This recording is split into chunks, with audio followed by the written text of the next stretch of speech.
देखिए मेरे साथ 2 सोमवार से शुक्रवार रात 9 बजे सिर्फ डीडी न्यूज पर।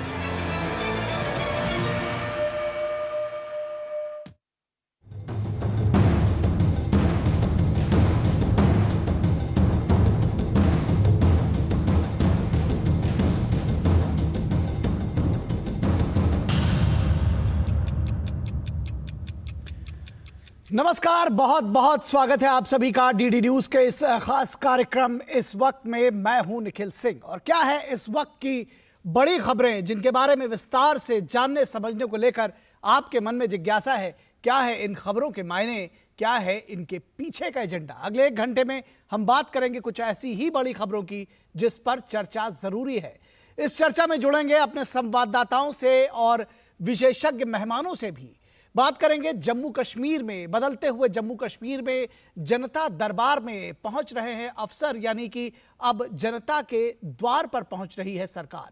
जातिवाद और क्षेत्रवाद के जरिए देश बांटने की साजिश। प्रधानमंत्री नरेंद्र मोदी ने दशहरे के मौके पर एक जनसभा को संबोधित करते हुए लोगों से देश को जातिवाद और क्षेत्रवाद के नाम पर विभाजित करने की कोशिश करने वाली ताकतों को खत्म करने का आह्वान किया था। कितना बड़ा यह आह्वान है, क्या है इसके मायने, और खास तौर पर जब चुनावी समर 5 राज्यों में हो रहा है तो ऐसे में इसके क्या मायने हैं, यह भी समझने की जरूरत होगी और इस पर विस्तार से चर्चा करेंगे। चुनावी संग्राम में जीत का आखिर फॉर्मूला क्या है, क्योंकि मध्य प्रदेश कांग्रेस के अध्यक्ष कमलनाथ ने हिंदू पुजारियों के मानदेय बढ़ाने और उन्हें इंश्योरेंस देने की बात कही है। तो किस तरह से ये खबरें बनी हैं सुर्खियां और क्या कुछ हो गए, इस पर सवाल जवाब ये बात करेंगे। लेकिन सबसे पहले हेडलाइंस देखेंगे इस वक्त की।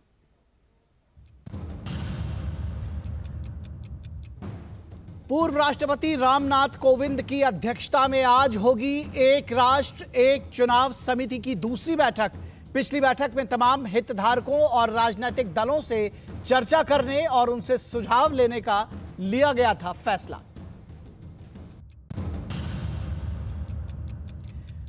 सवाल के बदले रिश्वत मामले में महुआ मित्रा की बढ़ी मुश्किलें। केंद्रीय आईटी मंत्री अश्विनी वैष्णव ने दिया आश्वासन, कहा एनआईसी पूरी जांच में संसद की लोकाचार समिति को देगी पूर्ण सहयोग। भाजपा सांसद निशिकांत दुबे ने टीएमसी सांसद पर फिर साधा निशाना। 5 राज्यों में चुनावी सरगर्मियां तेज। मध्य प्रदेश के नरसिंहपुर से बीजेपी प्रत्याशी प्रहलाद पटेल आज भरेंगे नामांकन। तो वहीं तेलंगाना के लिए कांग्रेस आज जारी कर सकती है प्रत्याशियों की अगली सूची।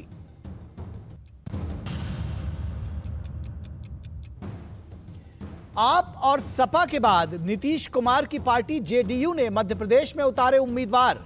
कभी गठबंधन के अगुवा रहे नीतीश ही इंडिया गठबंधन के खिलाफ उतरे मैदान में। 5 राज्यों की सियासत में गठबंधन के घटक दल आमने सामने। और लगातार प्रदूषित हो रही दिल्ली एनसीआर मुंबई की हवा खराब श्रेणी में पहुंची। एक्यूआई प्रदूषण पर काबू पाने के लिए बीएमसी ने जगह जगह तैनात किए डस्ट सप्रेशन व्हीकल।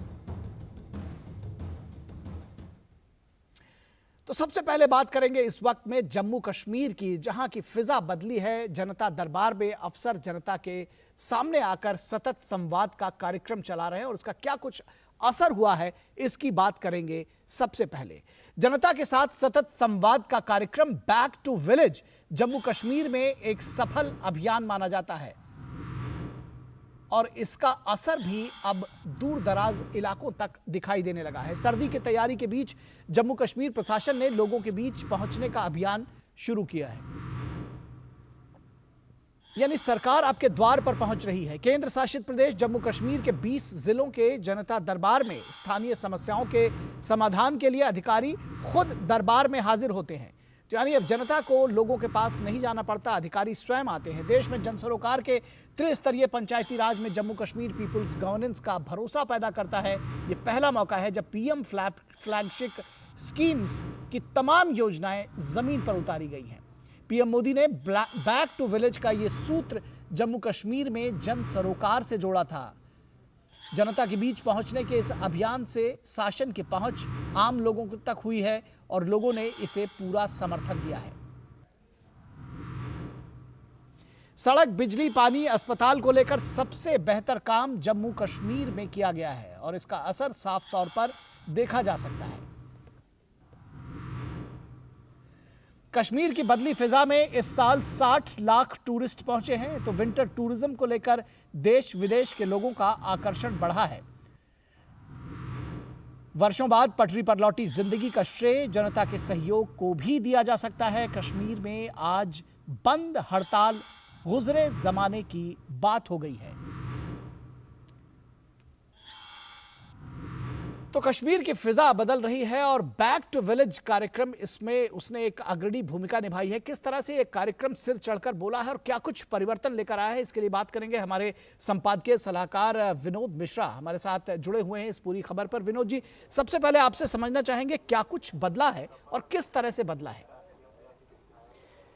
लेकिन अगर आप कहें कि ये दुनिया का अपने आप में एक नायब उदाहरण होगा पीपल्स गवर्नेंस की और उसके बाद ऑनरशिप की, ये दरअसल ये जो बैक टू विलेज की बात आप कर रहे थे, ये पीएम मोदी का एक आइडिया है और इस आइडिया को किस तरह से जम्मू कश्मीर ने इम्प्लीमेंट किया है वो तो कम से कम क्रेडिट आपको एलजी मनोज सिन्हा को देना पड़ेगा कि ये ऑनरशिप की बात जब आप कहते हैं तो आप गवर्नेंस में जब ऑनरशिप आप आम लोगों को देते हैं, जनता को देते हैं, तो उसका रिजल्ट क्या मिलता है ये आपके सामने में जम्मू कश्मीर है कि त्रिस्तरीय पंचायती राज तो पूरे देश में कमोबेश लागू है, लेकिन उसको जमीन पे एक तरह से उसको ट्रांसलेट करने में ये पहली बार ऐसा हुआ होगा इतने सालों के बाद में कि प्राइम मिनिस्टर फ्लैगशिप स्कीम के 100% इम्प्लीमेंटेशन जम्मू कश्मीर में हुआ है। अभी भी कई राज्य ऐसे राज्य होंगे जहां पे अभी भी ये आंकड़ा 70-80% को पार नहीं कर पाता है। तो ये जो सबसे कामयाबी जो इसकी है वो पीपल्स रीच आउट का है। सबसे बड़ी कामयाबी जो है जब वहाँ पे जनभागीदारी का जो शासन बनता है और जनसंवाद का जब ये सिलसिला सरकार या वहाँ स्थानीय प्रशासन लोगों से बना के रखते हैं तो उसका रिजल्ट आपने जम्मू कश्मीर में देखा है। अब आप देखिए कि वहाँ की जो अभी जितने स्कीम की बात आप छोड़िए, पानी, सड़क, बिजली, अस्पताल के मामले में अगर इसी इंफ्रास्ट्रक्चर की बात करें जो एक मूलभूत जो आवश्यकता है लोगों की, आम लोगों की, उस मामले में अगर आप बात करें तो जम्मू कश्मीर नंबर 1 है। तो ये सारी सुविधा जुटाने के पीछे कोई ऐसा नहीं है कि वहाँ के सिर्फ अफसर ने कमाल कर दिया या एडमिनिस्ट्रेशन ने बहुत बड़ा काम कर दिया, उसमें जनता का सहयोग है जी। जो ये ऑनरशिप आपने जब ने लोगों को आपने दिया है, सरकार ने उन पे भरोसा दिखाया है, तो ये चीजें सामने में आई है। तो आज जब इस तरह की अभी वहाँ सर्दी का मौसम शुरू होने वाला है और हर साल एक तरह से आप एक ट्रेडिशनल ये होता था कि सर्दी के मौसम में वहाँ एक तरह से तैयारी शुरू होती थी। चलिए विनोद जी, अब आपको यहाँ से रोकेंगे और ले चलेंगे दर्शकों को सीधे लाइव के लिए जहाँ पर कैबिनेट की बैठक हुई है, उसके बाद ब्रीफ कर रहे हैं Shri Anurag Singh Thakur ji. We also have Secretary Fertilizer with Government of India with us. My warm welcome to both the dignitaries to the National Media Center. I would now request the Union Minister to give his opening remarks and brief about the important cabinet decisions. After that, we will open the floor for questions and answer. Thank you to you, sir. नमस्कार साथियों, प्रधानमंत्री नरेंद्र मोदी जी के नेतृत्व में cabinet की बैठक हुई और उसमें एक बार फिर किसान हितैषी सरकार ने निर्णय लिया है कि अंतर्राष्ट्रीय बाजार में बढ़ती हुई फर्टिलाइजर की कीमतों का प्रभाव हम भारत के किसानों पर नहीं पड़ने देंगे। पहले भी उस दिशा में मदद की गई और पूर्व में भी आपने देखा होगा जैसे अंतर्राष्ट्रीय बाजार में फर्टिलाइजर्स की कीमतें बढ़ी, कमी भी आई, ना हमने खाद और यूरिया की कमी आने दी और ना उनके दामों में बढ़ोतरी होने दी। आज का निर्णय भी एनबीएस पॉलिसी के अंतर्गत जो न्यूट्रिएंट बेस्ड सब्सिडी रेट्स हमारे फॉस्फेटिक और पोटैशिक फर्टिलाइजर्स के लिए है, वो रबी के सीजन के लिए ये 1 अक्टूबर 2023 से 31 मार्च 2024 तक रहेंगे।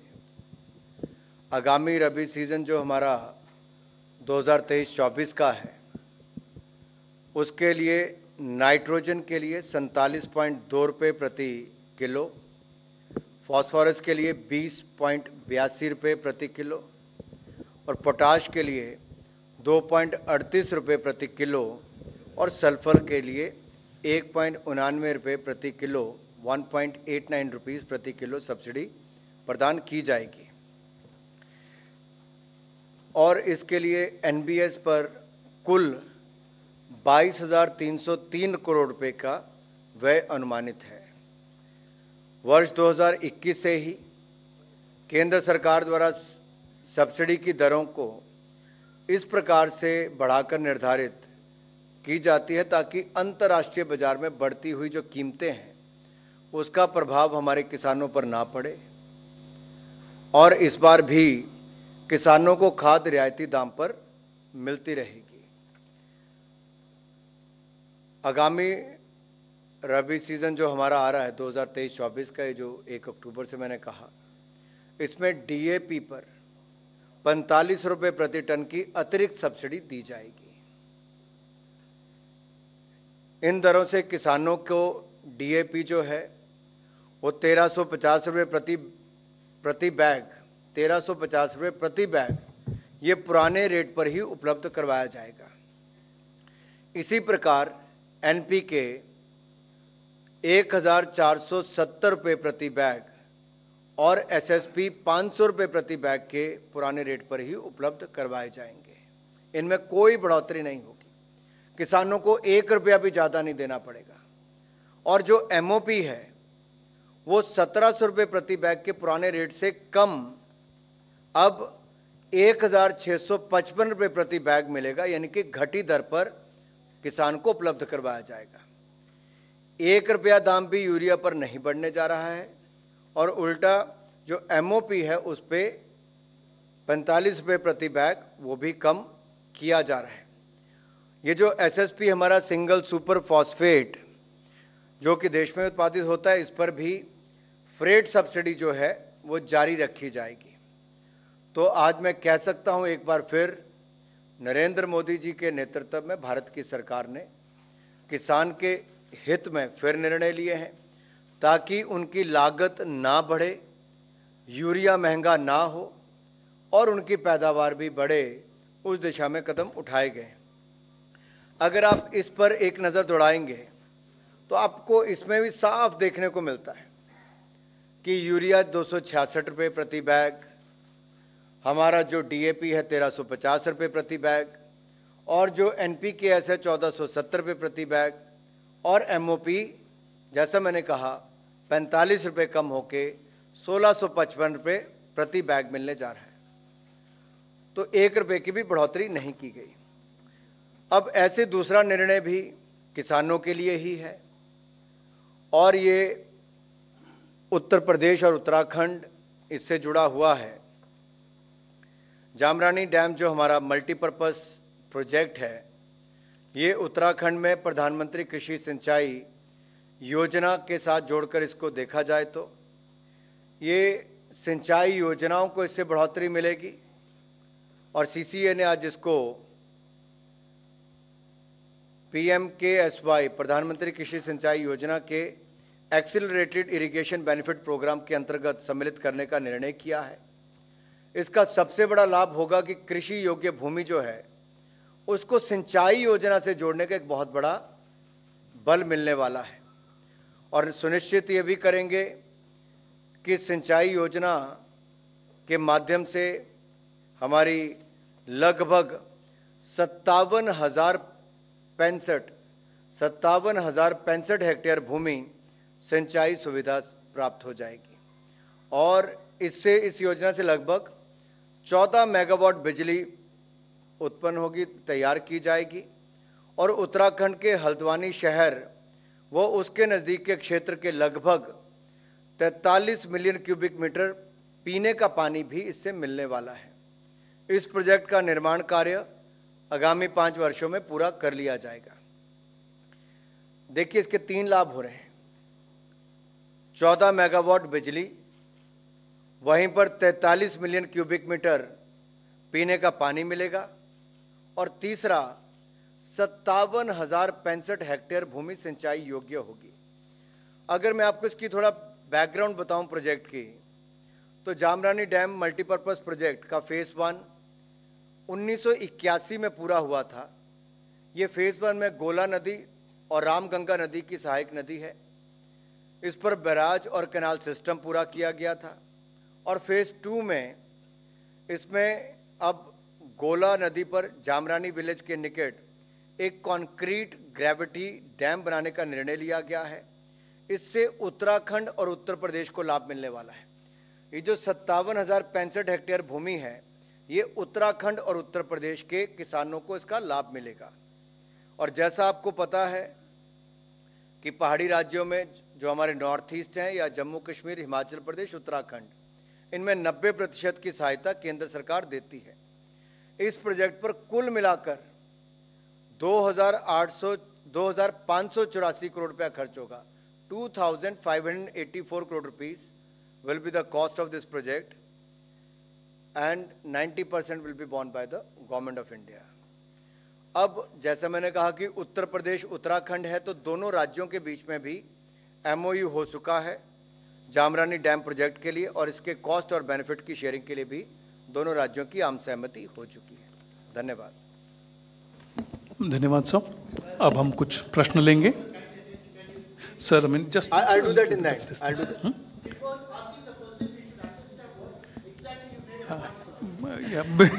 Briefly, yes. I think point well Taken, point taken. Point well taken. Let me say this, that the government of India today decided under its nutrient-based policy that the subsidy for the Rabi season from 1st October 2023 till 31st March 2024 will be like this.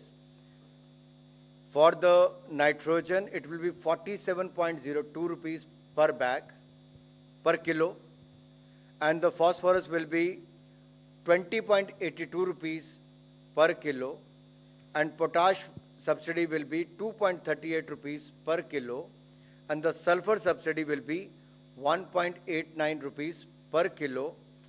This will be for the Rabi season from 1st October till 31st March 2024. The subsidy will continue because the international prices, when it goes up, the government doesn't want it to, that it should impact our farmers in the country. So the government of India for the last 2 years is continuing by providing more subsidy to these fertilizers, so that the marginal farmer or the farmer of India, more than 12 crore farmers in the country, will benefit out of this. And let me add on that for this Rabi season, the subsidy on the DAP, diammonium phosphate, will continue for 4,500 rupees per ton. That will be the subsidy provided for this Rabi season on the DAP. As far as the DAP will be available for 1,350 rupees per bag as per the old rates, and the NPK will be available at the price of 1,470 rupees per bag. SSP, single super phosphate, will be available for 550 rupees per bag as per the old rates.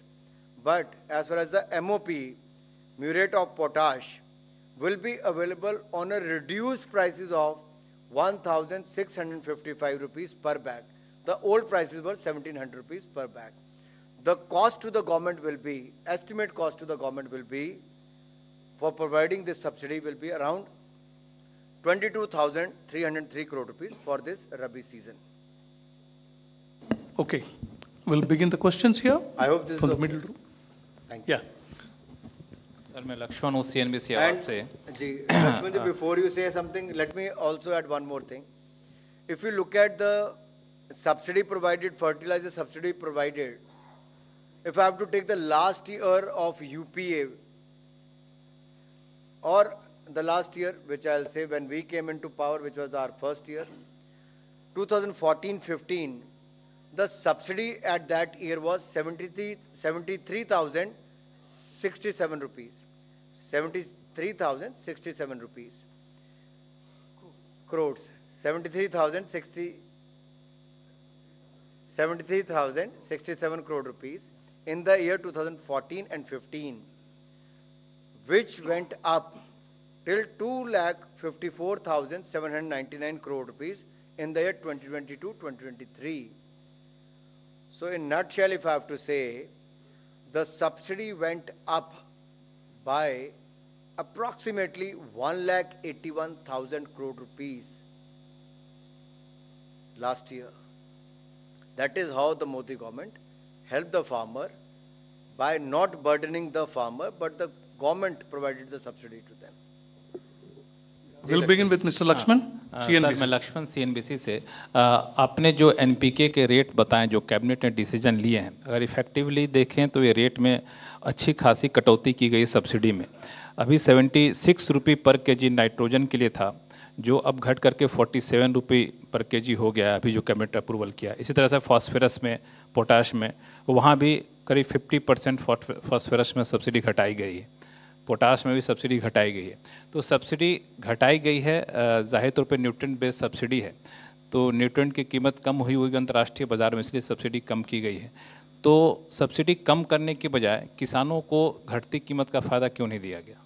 मैं एक बात कहूं, आप इसको ऐसा देखिए कि अंतर्राष्ट्रीय बाजार में अभी भी कीमतें ज्यादा, तब जाके सब्सिडी देनी पड़ रही, तभी उसके ऊपर बोझ नहीं पड़ रहा है। ये सब्सिडी देने के बाद भी तब जाके उनको पिछले साल के बराबर रेट मिलेगा।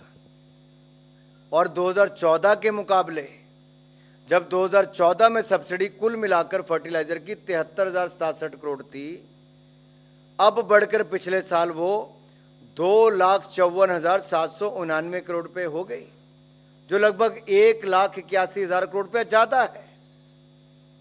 जितनी कुल मिलाकर सब्सिडी 2014-15 में मिलती थी, उससे 4 गुना ज्यादा सब्सिडी मिल रही है। अगर मैं अभी की तुलना में भी आपको कहूं, अंतर्राष्ट्रीय रेट अभी भी थोड़े कम हुए, लेकिन अभी भी ज्यादा है, इसीलिए सब्सिडी देकर पिछले साल के बराबर के ही रेट अभी देने पड़ रहे हैं। अगर वो कम हो गए तो मुझे सब्सिडी नहीं देनी पड़ती 22,000 करोड़ की। भारत सरकार 22,000 करोड़ की सब्सिडी दे रही है ताकि किसान की जेब से 22,000 करोड़ ना जाए। Sir वणकम। Next question, Sir, we'll take from Dinamalar. Yeah, please go ahead. Sir, Vanakkam, Venkatraman. Sir, you made a very elaborate statement regarding how the Uttarakhand, Uttar Pradesh, Himachal Pradesh farmers are going to be benefited out of this power generation and water. When are you going to give a good news to the people of Kaveri Delta in Tamil Nadu people? Again, I mean, the questions will be confined to the cabinet decisions today. If sir wants to respond, of course. Next question, because this question is not related to the cabinet decision, so generally we don't reply on the questions which are not related to the cabinet. Please. Number 11 there.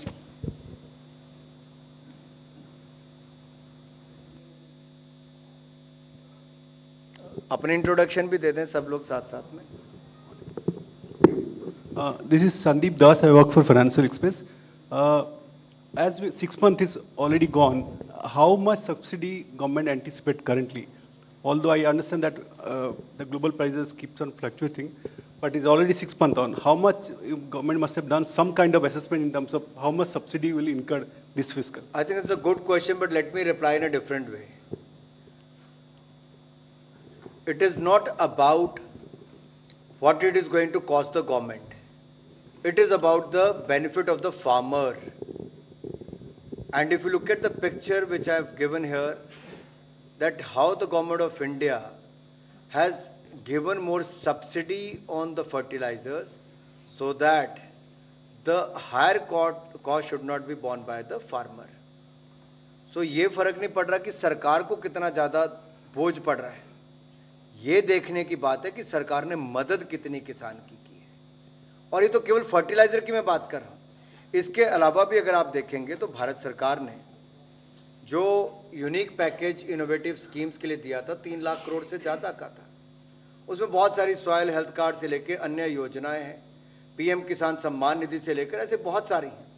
और खरीद भी देखेंगे तो MSP पे बहुत ज्यादा बड़ी, agriculture का अगर डिपार्टमेंट देखेंगे तो लगभग दुगनी की है। तो कुल मिलाकर किसानों के लिए जो किया है सरकार ने, वो आपको बहुत बड़ी पिक्चर दिखेगी कि एमएसपी के दाम बढ़ाने से, एमएसपी की खरीद से लेकर सिंचाई योजना जो 50 सालों तक पूर्व की सरकारों से नहीं बनी थी, वो भी अब की सरकार ने आके पूरी की है। तो वहीं पे फर्टिलाइजर की अपनी क्षमता बढ़ाने से लेकर नैनो यूरिया तक जाने की बात भी। तो अगर मैं सारी पॉलिसी पे जाऊंगा तो शायद ज्यादा समय लगेगा, लेकिन एक ही लाइन में उत्तर यह है कि सरकार पे ऊपर कितना बोझ पड़ता है वो बात नहीं, किसान के ऊपर बोझ ना पड़े ये हम सुनिश्चित कर रहे हैं। Yeah, Shishir from Business Line, and after that the front row. Sir, my question is that how much subsidy has already been exhausted in the first 6 months of fiscal, because September 30th is already over, and this 22,000 crore, will this add to over and above 44,000 crore which was provided in the budget, sir? मैंने सारे वैसे उसमें कह ही दिया आपको। Yeah, this question was I just. See, again, I am not repeating what Honorable Minister has already said. This is regarding the decision that has been taken today by the Cabinet on the Rabi, that we are going to manage up to March 2024. So this data of how much has been spent and how much is to be spent, it's still a flow. It is always, as you know, it is the public figure, 1.79 lakh crore is the BE. And we are supposed to spend 50% within 6 months. We are almost there. And whatever will happen, this 22,000 will go up or down, will depend upon the price, the international price of all the imported ingredients that we do. So we will go by that. And it is a continuous process. We review it, and our own finance is also having a look at it. Sir, I am Deepak Das from Times of India. I have a question for Mr. Sir. So, I think when Minister will agree that 6 months back, I think something like that, government had given an in-principle approval for, introduction of urea gold. And that was supposed to be introduced in the Rabi season. So, any decision has been taken about the pricing of Rabi urea or on the urea gold, any kind of subsidy will be provided or not? ये तो जो निर्णय लिया मैंने आपको अवगत करवा ही दिया है। ये आज के निर्णय से जुड़ा हुआ है।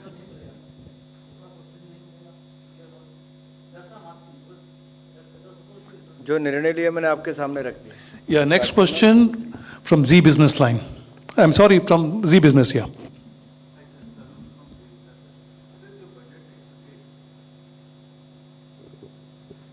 सर, जो बजट एक्सपेक्टेशन है 1.75 लाख करोड़ की, क्या उससे ज़्यादा की हमें ज़रूरत पड़ेगी? क्योंकि सर एनबीएस में एनपीके का ऑलरेडी जो अगस्त तक का जो आउटले है वो से 78% हो चुका है, तो 22,000 और है। तो क्या आपको लग रहा है कि 1.7 लाख करोड़ को हम क्रॉस कर जाएंगे या उसके अंदर ये मैं पूरा इसका आपको उत्तर इतने में दे दूं कि क्या हमने सोच के किया था कि 2014 में 75,000 करोड़ है तो हमें 1.5 लाख करोड़ से ऊपर नहीं जाना, 2.5 लाख करोड़ पे भी गए। पीछे भावना यह है कि किसान के ऊपर बोझ ना पड़े। उसके लिए जगह जगह जो अलग अलग कदम उठाए गए, वो भी योजनाएं अलग भी आई, उससे किसान की कहीं आय भी बढ़ी, कहीं पैदावार बढ़ाने के लिए सिंचाई योजना का लाभ हुआ, तो कहीं उसको किसान सम्मान निधि से उसको एक राहत के रूप में वो मदद 6,000 रुपये साल की वो भी बढ़ी, चाहे बीज खरीदने की थी या फर्टिलाइजर खरीदने की, वो भी किसान को मदद की गई। Yeah.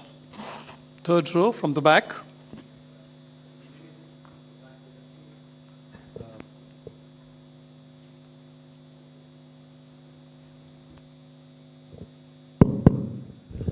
So I work for ET now. My name is Prakash Priyadarshi.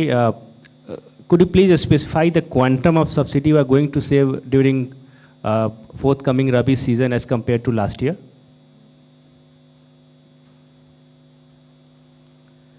As I said, if you look at what we are going to do today, as we have announced, the total cost to the government will be close to 22,033 crore rupees for the Rabi season, which starts from 1st October 2023 till 31st March 2024. Now it further depends on the international prices, whether it goes up or down. This is the estimated cost and the quantity as decided in the future. One question from the...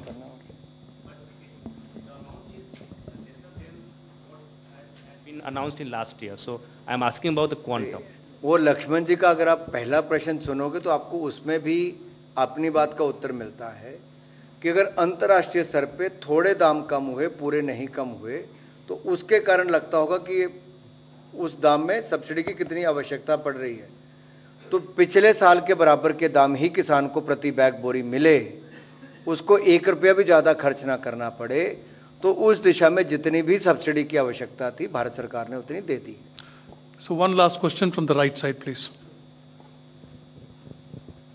Anurag ji, एक सवाल है कि मोदी सरकार लगातार किसानों के लिए एक से एक पहल कर रही है, युवाओं के लिए लगातार घोषणाएं भी करती जा रही है, और आप लोग जो भारत की जो पहचान रही है उसको मजबूत करने की कोशिश करते रहे।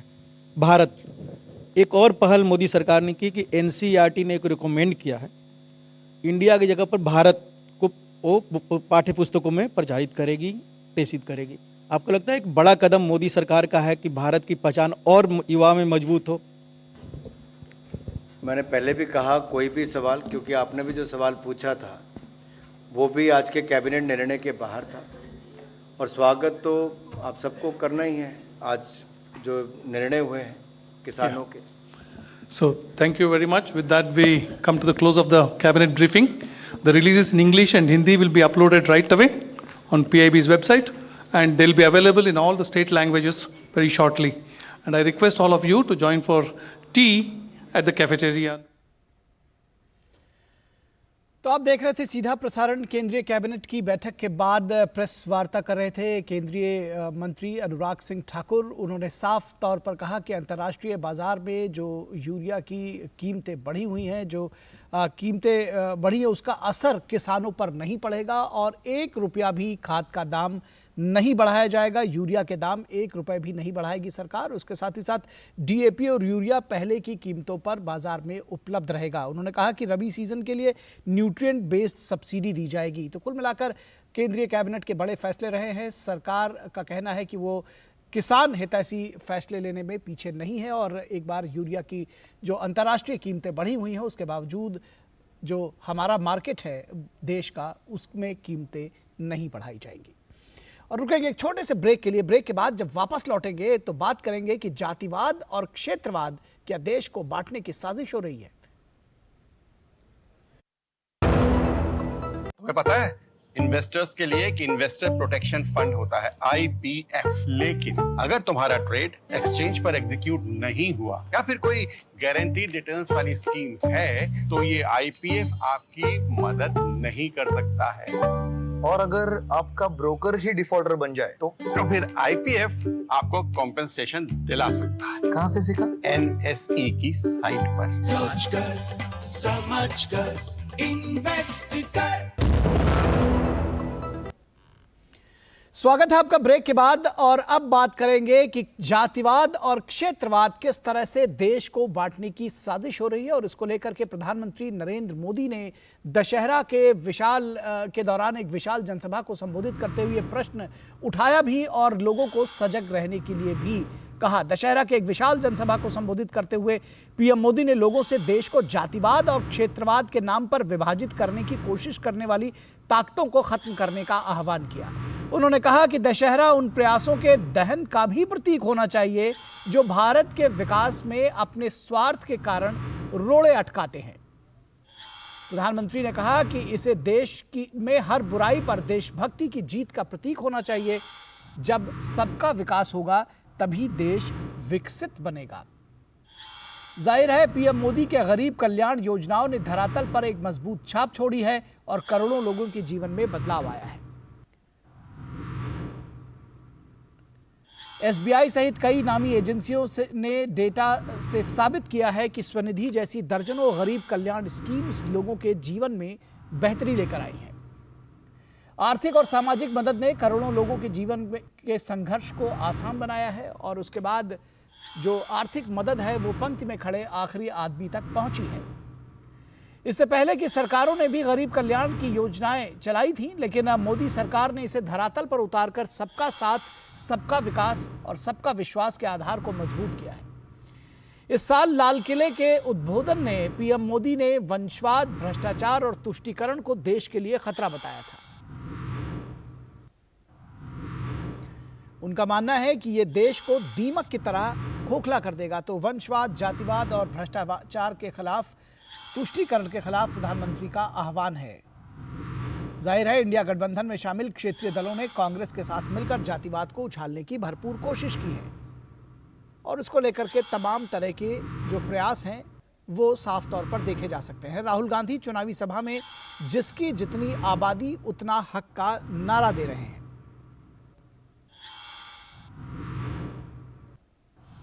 बीजेपी का सवाल है कि राहुल गांधी क्षेत्रीय असंतुलन बढ़ाने के लिए ये दलील दे रहे हैं। जातिगत जनगणना से यूपी बिहार में क्षेत्रीय पार्टी समाज के बीच विद्वेष फैलाने की कोशिशें कर रही हैं। अपनी अपनी विचारधारा से अलग क्षेत्रीय पार्टियां गठबंधन के लिए हामी भर रही हैं, लेकिन बीजेपी का आरोप है कि अपने परिवार के अस्तित्व को बचाने और भ्रष्टाचार को छिपाने के लिए ये कोशिशें हुई हैं।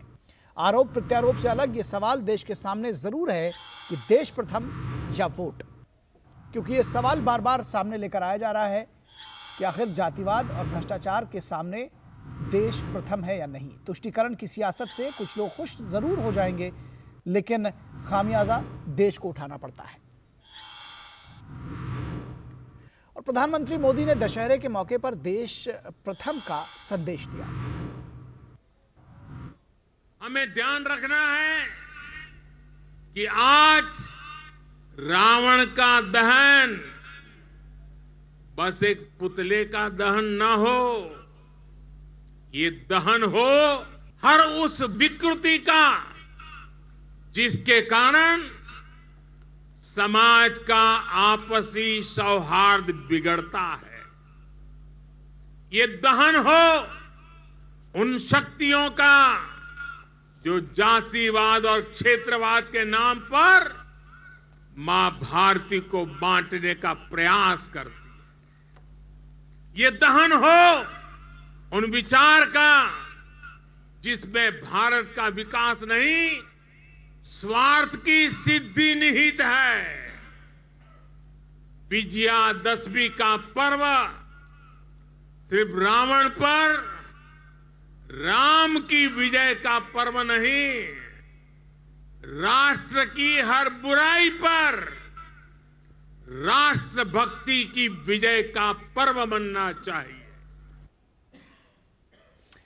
और इस पूरी खबर पर बातचीत करने के लिए, इस पूरे विषय पर बातचीत करने के लिए हमारे साथ तीन खास मेहमान जुड़े हुए हैं। अनुजा कपूर जो कि बीजेपी की प्रवक्ता है। अनुजा जी, बहुत स्वागत है आपका। और इसके साथ ही साथ प्रेम कुमार जो कि वरिष्ठ पत्रकार हैं। प्रेम कुमार जी, स्वागत है आपका। और साथ ही साथ विनोद मिश्रा हमारे संपादकीय सलाहकार जुड़े हुए हैं। विनोद जी, स्वागत है आपका। और विनोद जी, आपके साथ शुरुआत करें और ये समझने की कोशिश करें कि जातिवाद और क्षेत्रवाद जिस पर प्रधानमंत्री कह रहे हैं कि इस पर सजग रहने की जरूरत है देश की जनता को, किस तरह से आप देखते हैं कि जो क्षेत्रीय पार्टियां हैं, कम से कम उनका जो पूरा एक अभी खासतौर पर 5 राज्यों में चुनाव देखे जा सकते हैं, इसके पहले भी जो चुनाव हुए हैं, उन सब में ये लगता है कि कहीं ना कहीं जो परिवारवाद की बात सामने आती है, भ्रष्टाचार की बात सामने आती है, और ये सब एक पूरा गड्ढमड्ढ कर देते हैं और जब जो जनता है वो कहीं दिग्भ्रमित हो जाती है।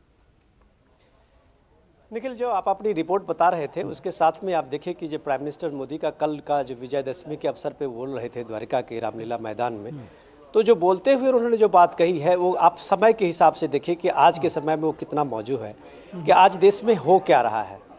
आप 9 साल 10 साल के मोदी गवर्नमेंट के अगेंस्ट में, खिलाफ में अगर ये इंडिया गठबंधन बना है तो जाहिर सी बात है लोगों के सामने में तो ये बात सब जरूर होगा कि ये गठबंधन तो होना चाहिए, बिल्कुल होना चाहिए। प्रजातंत्र में, लोकतंत्र में सत्ता में आने का सबका, हर पॉलिटिकल पार्टी का अपना हक है। लेकिन उसके बदले में उनके सामने में एजेंडा क्या है?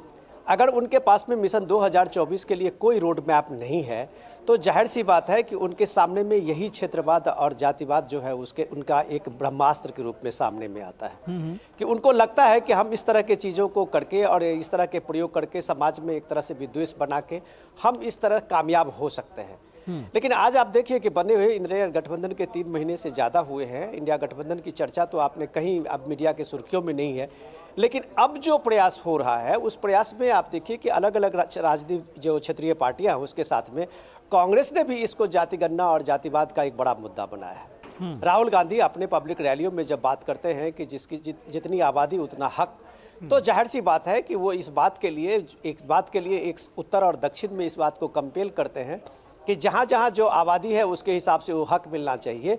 तो उसके हिसाब से ये बात उनको पूछा जाना चाहिए कि दक्षिण भारत में अगर आबादी कम हुई है तो क्या वो लोग ये सवाल नहीं पूछेंगे। तो ये सारी चीज़ें हैं कि आप अपनी सुविधा से और अपनी बातों से जब इन सवालों को रखते हैं, लोगों में दिग्भ्रमित करने की कोशिश करते हैं, क्योंकि आपके पास एजेंडा नहीं है। और जब आपके पास एजेंडा नहीं है तो आप सिक्का उछालते हैं कि ये चल जाएगा, इस बार ये चल जाएगा। तो जो रीजनल पार्टियों की हालत में आप तमिलनाडु में देखिए, जो क्षेत्रवाद की स्थिति में आप ये देखिए कि पिछले 40 साल से वहाँ डीएमके ने जो अपना स्टैंड लिया है सनातन के खिलाफ में, और वो कमोबेश ये सिलसिला उन्होंने जारी रखा है। अब 3 पीढ़ी के बाद उदयनिधि स्टालिन आ गया है, तो वो एक क्षेत्रवाद का वहाँ एक हवा देते हैं। उसी तरह से अलग अलग राज्यों में देखिए कि वो इस तरह से एक नेशन के रूप में, एक राष्ट्र के रूप में, एक राष्ट्र की जो प्रतिज्ञा पीएम कह रहे थे, जब वो कह रहे थे कि हमें 10 प्रतिज्ञा कम से कम करनी चाहिए, उसमें सबसे जो गरीब है समाज के, उसमें से किसी एक परिवार को आप कैसे एक ऑनरशिप लेके उसको आप कैसे उस आगे बढ़ा सकते हैं, एक मुख्य धारा में ला सकते हैं, ये भी जिम्मेदारी अगर देश की है तो यहाँ के लोगों की भी है, जो संपन्न लोग हैं। इस फिलॉसफी में आप देखिए कि प्राइम मिनिस्टर की अभी स्वनिधि स्कीम की बात आप कर रहे थे, अभी एक रिपोर्ट आई है, आप उस स्कीम की रिपोर्ट देखिए, SBI के साथ में प्राइम मिनिस्टर के इकोनॉमिक एडवाइजर की रिपोर्ट है जो अभी सार्वजनिक हुई है। ये कितना कमाल की बात है कि कितना कमाल की तरह से उस ऐसे स्वनिधि स्कीम, जो आपको याद होगा जो कोरोना के समय में जो रेडी पटरी वाले और सारे लोग थे जिनकी सारी कारोबार बंद हो गए थे, रोजी रोटी कितनी बड़ी समस्या थी, घर में एक तरह से उन लोगों की बहुत मुश्किल हालत में थे, तो उनको दोबारा पटरी पे लाने के लिए उनको 10,000 रुपया का एक मदद दी गई थी। अब उसका जो है 50,000 लगभग हो गया है। लेकिन ये जो डेटा सामने में आया उसमें आप देखिए कि 43% उसमें महिला बेनिफिशियरी है। और सबसे इंपॉर्टेंट ये है कि उसमें ऐसा नहीं है कि उन्होंने 50,000 का लोन लिया और वो घर बैठ के, या वो देने के लिए बैंक को मशक्कत करनी पड़ी है। 73% वहाँ पे उन लोगों ने क्रेडिट अपना बनाया है और लोन रिपे कर रहे हैं। इसका मतलब है कि इन सालों में कोरोना के बाद की जो स्थिति बनी है तो उनका कारोबार जो है फिर चल पड़ा है और वो रिपे कर रहे हैं। तो ये जो ट्रांसलेट करने का जो और सारी स्कीमें, जो प्राइम मिनिस्टर फ्लैगशिप स्कीम की जो गरीब कल्याण योजनाएं हैं, वो जमीन पे किस तरह से उतारी जा रही है, उसका एक जीता जागता ये उदाहरण है। तो जब आप कहते हैं कि सबका साथ, सबका विकास और सबका विश्वास की बात कहते हैं, तो ये गरीब कल्याण योजनाएं जो गरीबी रेखा से, अगर देश में नीति आयोग की रिपोर्ट है कि 3 करोड़ लोगों को कैसे ऊपर लाया है इस पिछले वर्षों में, तो आप इसके काउंटर में अगर ये जातिवाद करते हैं, क्षेत्रवाद कहते हैं, तो शायद आप लोगों में एक भ्रम ही फैला रहे हैं। निश्चित तौर पर प्रेम कुमार जी, आपने सुना कि ये जो हमारी रिपोर्ट भी देखी और विनोद मिश्रा जी जिस तरह से बात कर रहे हैं, कहीं ये एक लोगों के बीच में मैसेज जाता है कि ये जब बात करते हैं जातिगत जनगणना की, जब बात करते हैं कि जिसकी जितनी हिस्सेदारी, भागीदारी उसकी उतनी हिस्सेदारी, जिसका जितना समाज उसका उतना उसको हक मिलना चाहिए, ये सब करके कहीं ना कहीं दिग्भ्रमित करने की कोशिश कर रही है कांग्रेस। और उसके साथ में जो क्षेत्रीय दल हैं वो भी लगे हुए हैं। मुद्दा सिर्फ सत्ता पाने का है। देखिए निखिल जी, जब इस देश में रिप्रेजेंटेशन में रिजर्वेशन हुआ, पूना पैक्ट हुआ गांधी जी और अंबेडकर के बीच में, तो क्या वो देश तोड़ रहे थे? इस देश में जब रिजर्वेशन आया तो रिजर्वेशन लागू करना क्या देश तोड़ना था? इस देश में अभी महिला आरक्षण बिल सदन में पारित हुआ, क्या ये लिंगवाद है? अभी आबादी के हिसाब से हिस्सेदारी का सवाल या जातीय जनगणना का सवाल जो उठ रहा है, क्या मंडल कमीशन में जो आरक्षण दिए गए हैं वो 1931 की जातीय जनगणना के आधार पर नहीं है? अगर हैं तो वो अपडेट क्यों नहीं होना चाहिए? आंकड़ों से के गिनने से जातिवाद फैलता है या जातिवाद? लेकिन ये नॉर्थ और साउथ, प्रेम कुमार जी, ये नॉर्थ और साउथ दोनों जगह होना चाहिए। ये अगर उत्तर प्रदेश और बिहार में हो रहा है तो कर्नाटक में भी होना चाहिए ना? ये तो राष्ट्रीय स्तर पर होना चाहिए, यही तो डिमांड है। ये तो पूरे देश में होना चाहिए। अगर जातीय जनगणना हम उसी आधार पर मंडल कमीशन में रिजर्वेशन दे रहे हैं तो 1931 के आधार पर क्यों देंगे? हम उसको क्यों नहीं अपडेट करेंगे? नेशनल लेवल पर होना चाहिए। ठीक है। उसी तरीके से जैसे क्षेत्रीय पार्टी को क्षेत्रवाद बोल करके हम नकार नहीं सकते।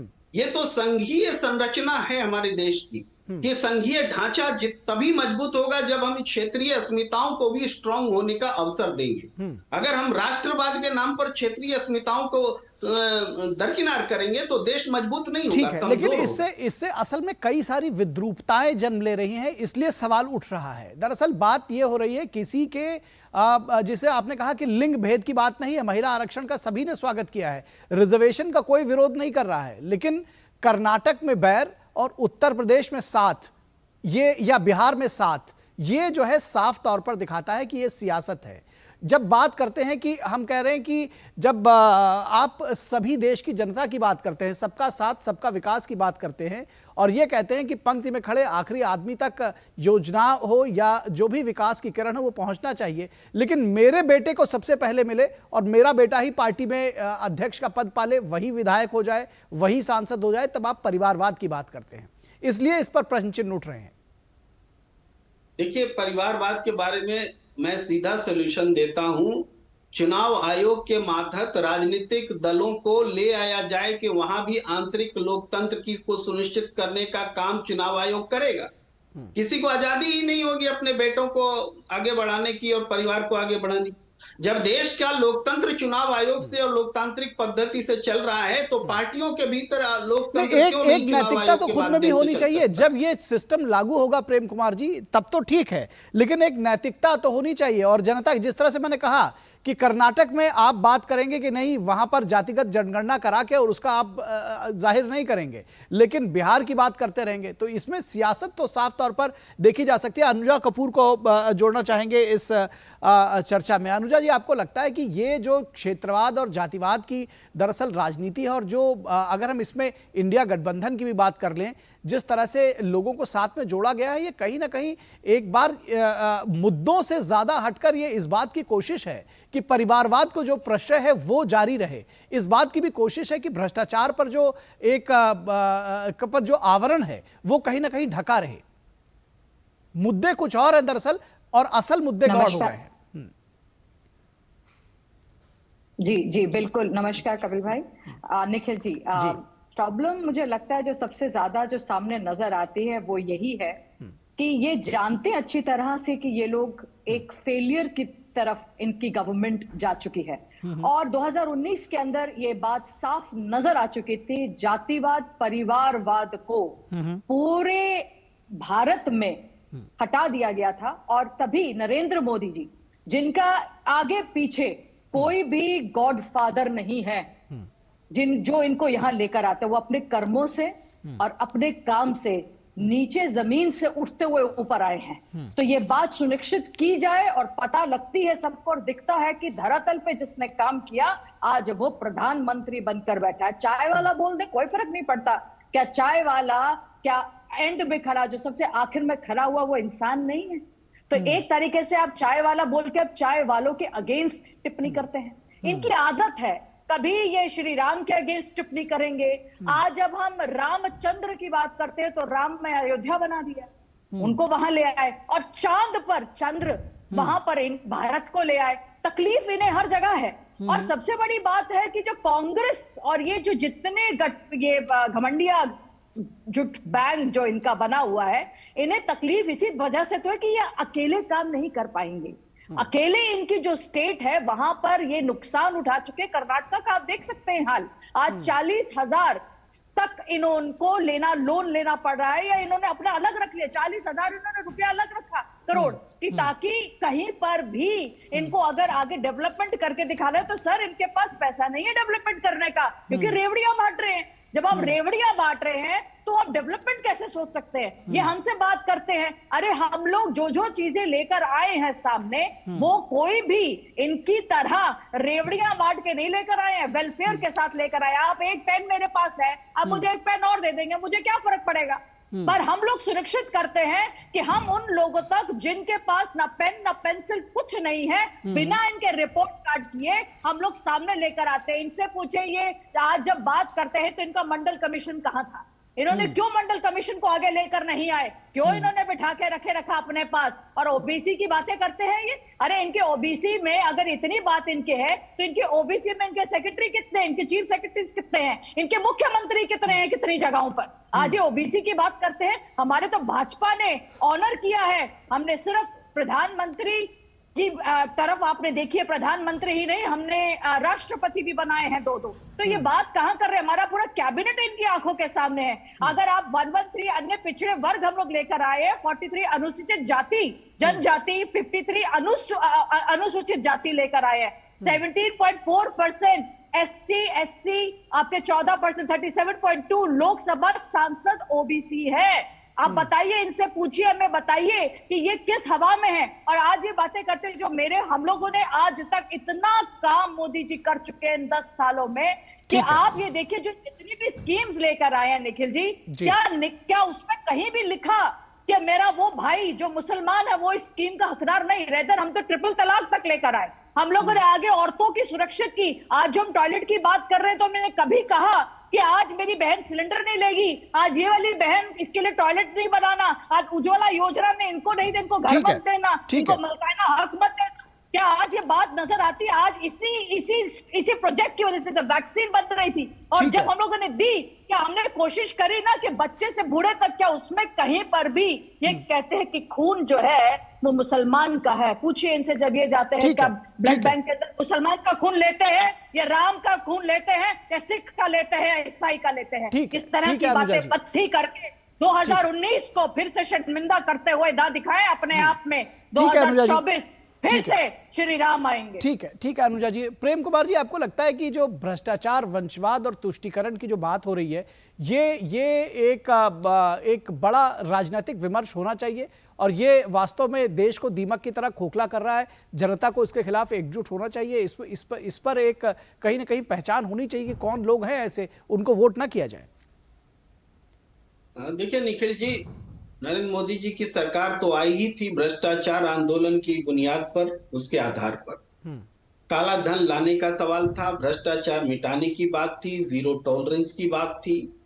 आज हम वहां से आज कहां पहुंचे हैं? क्या काला धन आ गया? क्या उच्च स्तरीय भ्रष्टाचार खत्म हो गए? क्या वो जो हिंडनबर्ग की रिपोर्ट आती है और तमाम तरह की बातें होती हैं, उसकी कोई जांच हुई? क्या कुछ प्रतिफल निकला?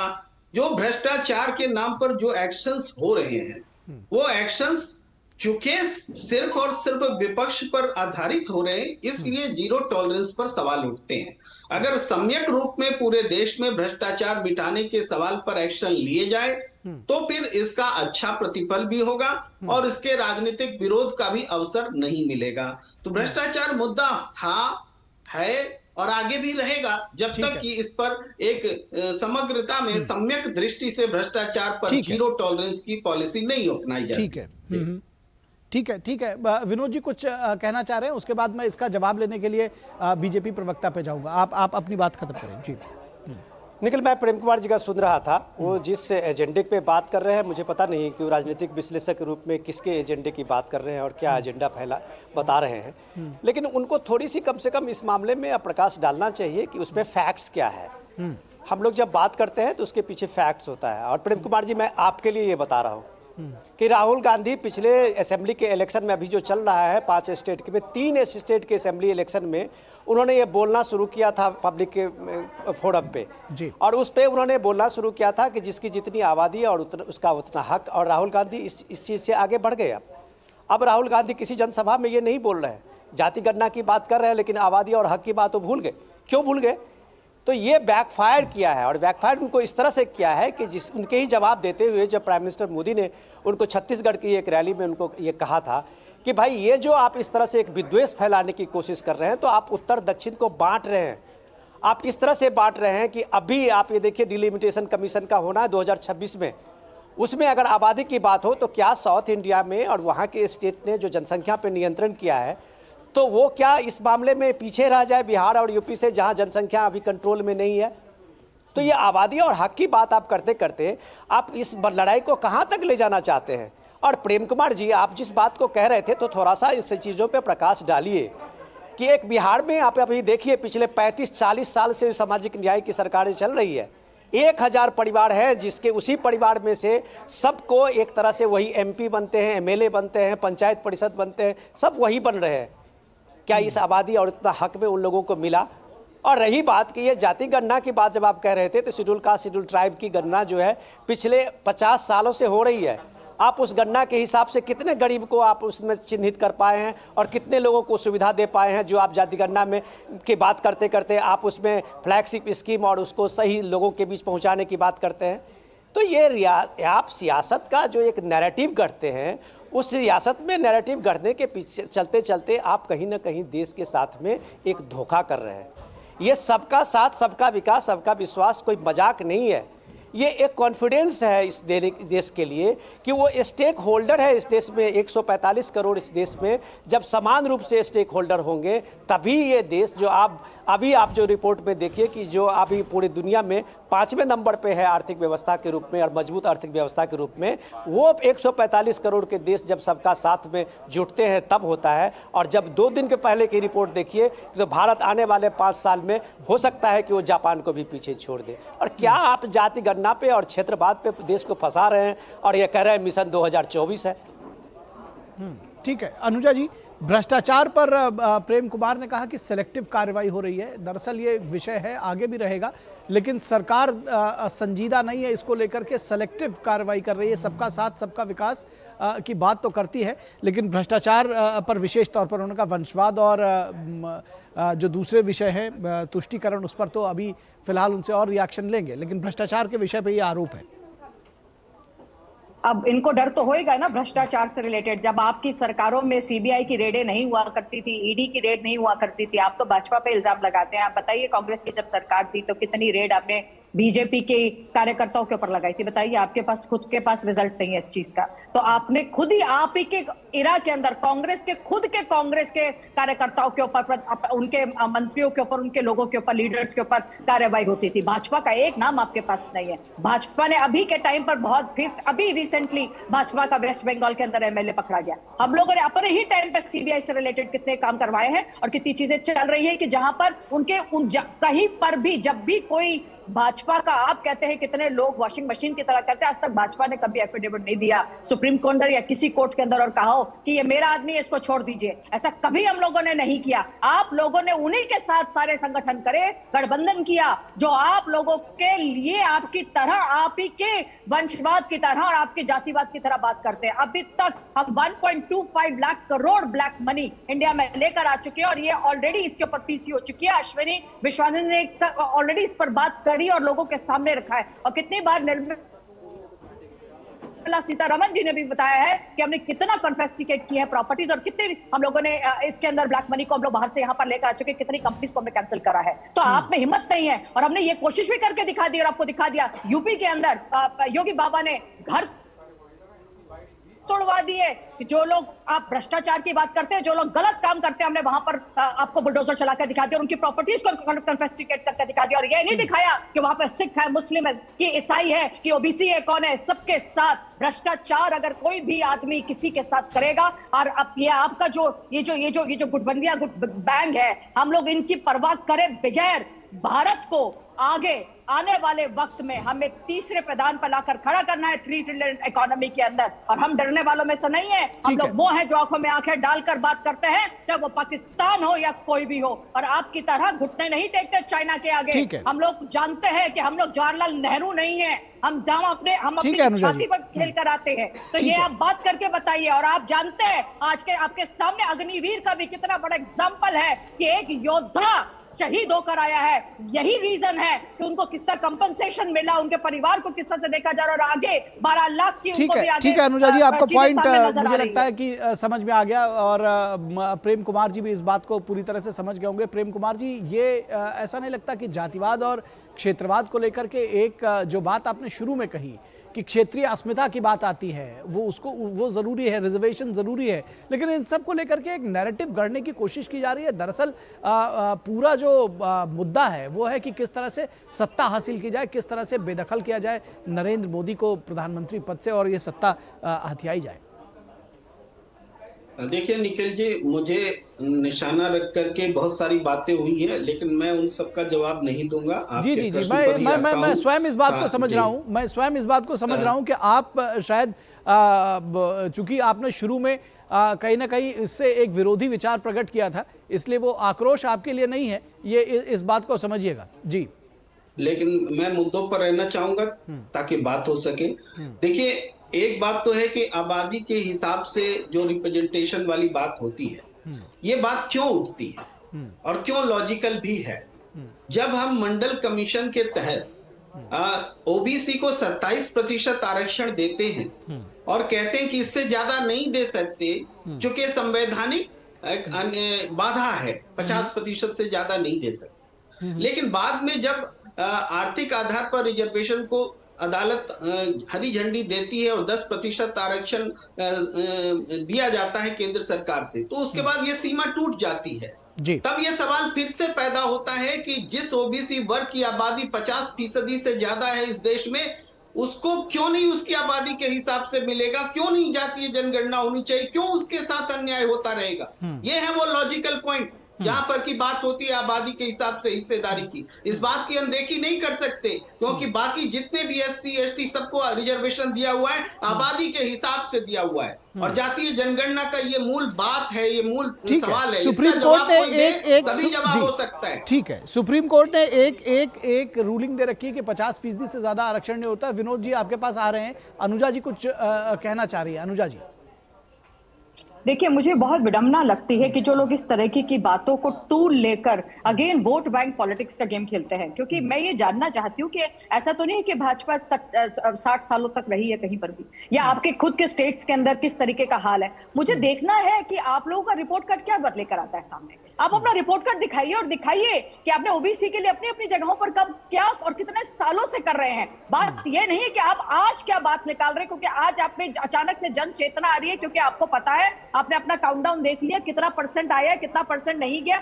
आज भी मैं कहूंगी कि 2019 में भी ओबीसी ने सबसे ज्यादा वोट अगर दिए हैं तो भाजपा को दिए हैं। भाजपा को क्या नाम है, वोट बैंक सबसे ज्यादा 44%। तो कौन सी बात आप कर रहे हैं? क्या क्या क्या क्या बदला आपके डिक्शनरी में? और यूपीए की सरकार को 20%, तो ये बदला है सर, ये बदला है आपके लिए, क्योंकि यहाँ पर आपको जो लगता है कि जो तुष्टिकरण करने से पहले राम जी के ऊपर तुष्टिकरण कर ले, तो आपने अयोध्या नहीं बनाई। आज आप बात कर ले वोट बैंक के ऊपर बात करके, तो अभी तो गेम प्ले कर रहे हैं, कौन सी वाला चूज पिक एंड चूज कर ले, ABCD खेल ले, कौन सा मुद्दा सबसे अच्छा लगेगा उसके बेसिस पे हम लोग खेल लेंगे। बिल्कुल बिल्कुल अनुजा जी। और विनोद मिश्रा, आपने सुना अनुजा जी को भी, प्रेम कुमार जी को भी, ये क्या इस निष्कर्ष पर पहुंचा जाए कि ये जो सारा ओबीसी की जो हिमायत हो रही है, दरअसल हिमायत ओबीसी कास्ट की नहीं हो रही है, हिमायत उनके वोट बैंक की हो रही है?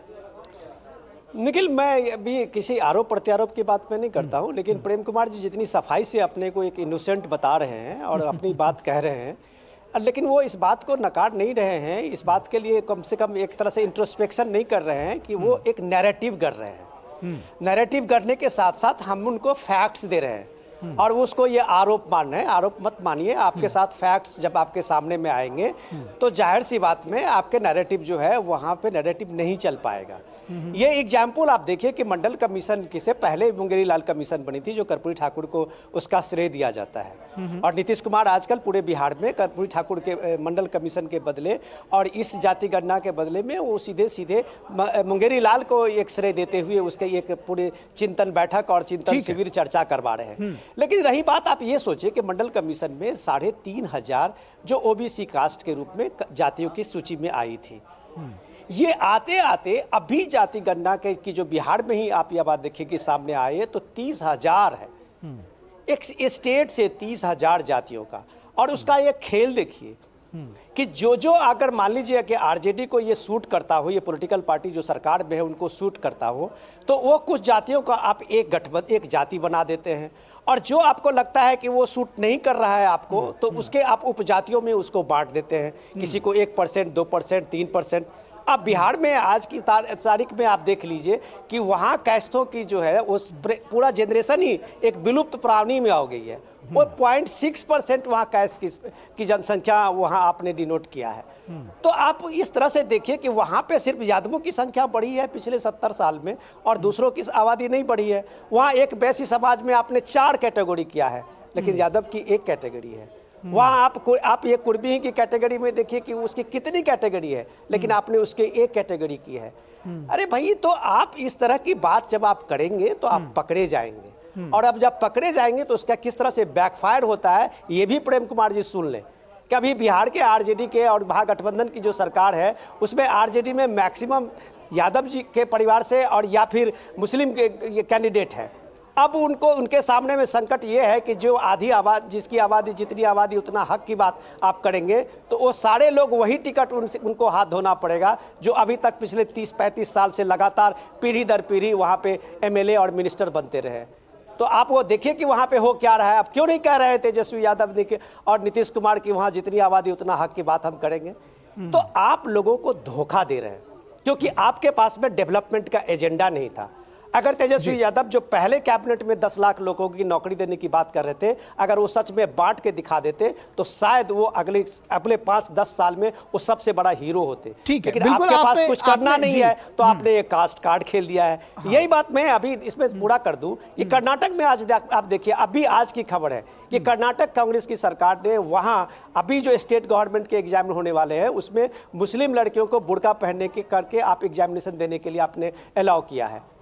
ये कौन सा विधान है कि आप जहां तुष्टीकरण करते हैं, आप जहां जिस तरह से क्षेत्रवाद करते हैं, आप जिस तरह से जातिवाद करते हैं, तो ये दुनिया के सामने में है। उसको प्रेम कुमार जी के नैरेटिव से अब बताने की जरूरत नहीं है। ठीक है, और जो आपने सबसे बड़ी बात कही कि एजेंडा जो है वो डेवलपमेंट का होना चाहिए, कास्ट कार्ड हो या तुष्टीकरण हो, कम से कम इससे निजात मिलनी चाहिए। और अब देश जब अमृतकाल मना रहा है और हम उम्मीद कर रहे हैं कि 2047 तक एक विकसित भारत बन सकेगा, तो ऐसे में ये ज़रूरी है कि जो इस तरह के जो कार्ड्स हैं कम से कम उससे अब निजात मिले देश की जनता को और विकास की बात की जाए। बहुत शुक्रिया विनोद मिश्रा आपका, प्रेम कुमार जी आपका और अनुजा कपूर जी आपका इस चर्चा में जुड़ने के लिए और अपने विचार रखने के लिए। और यहां रुकेंगे एक छोटे से ब्रेक के लिए, और ब्रेक के बाद जब वापस लौटेंगे तो बात करेंगे विपक्षी गठबंधन में किस तरह की खींचतान जारी है। आखिर नीतीश कुमार अब क्यों हुए हैं इंडिया गठबंधन में बागी।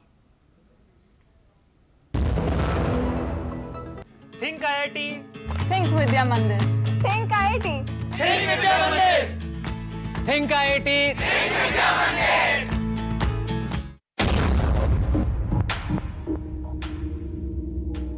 हरदम तैयार है, बिल्कुल तैयार है, हरदम तैयार है, तैयार है, जी जाने से तैयार है, इसीलिए तो हम लहरों के पहरेदार हैं। जय भारती, जय भारती, हम हैं नौसेना, हम हैं भारत के।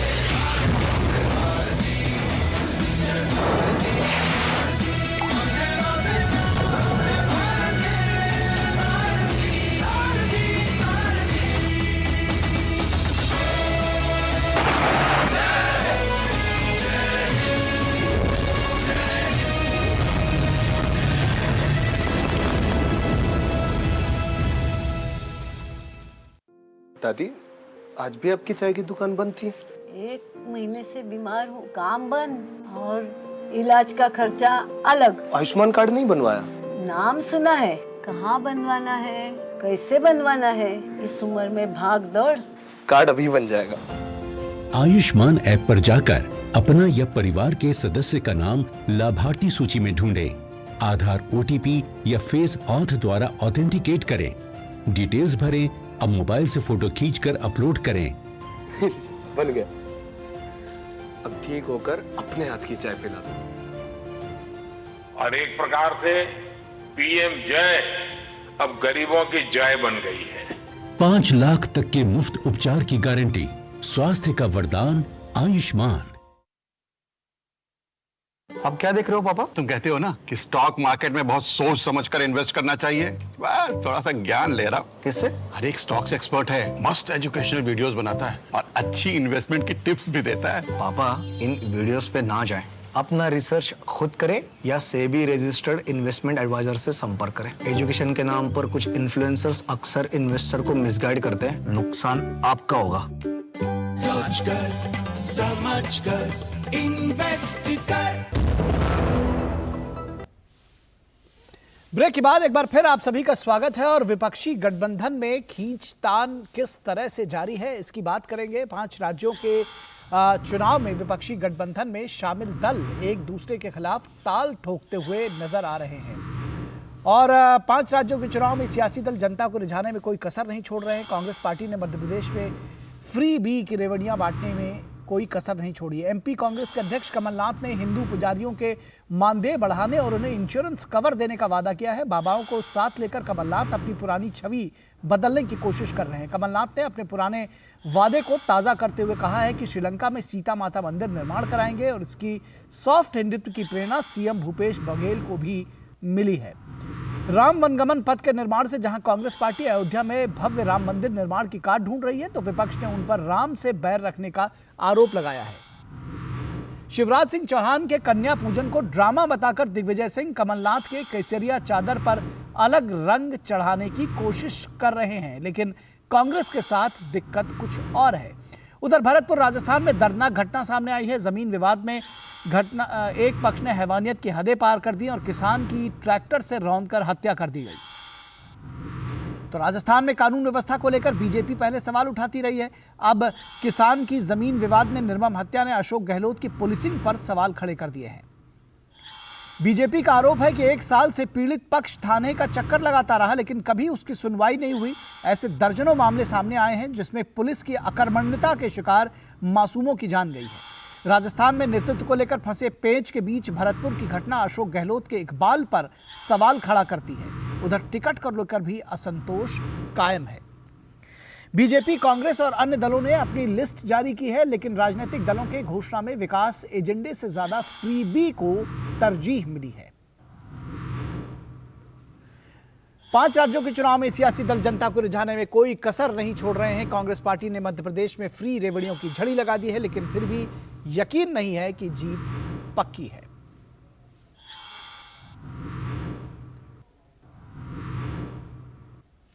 और भाजपा की प्रवक्ता संबित पात्रा ने कहा है कि इंडी गठबंधन के किसी नेता को देश की चिंता नहीं है, बल्कि वे सभी अपने और अपने परिवार की चिंता कर रहे हैं।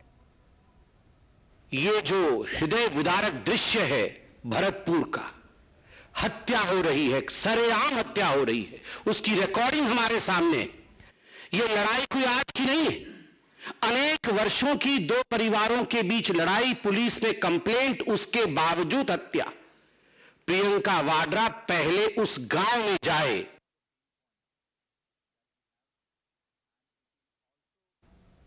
और आइए सुनते हैं कि राज्यवर्धन राठौर ने क्या कुछ कहा इस पर।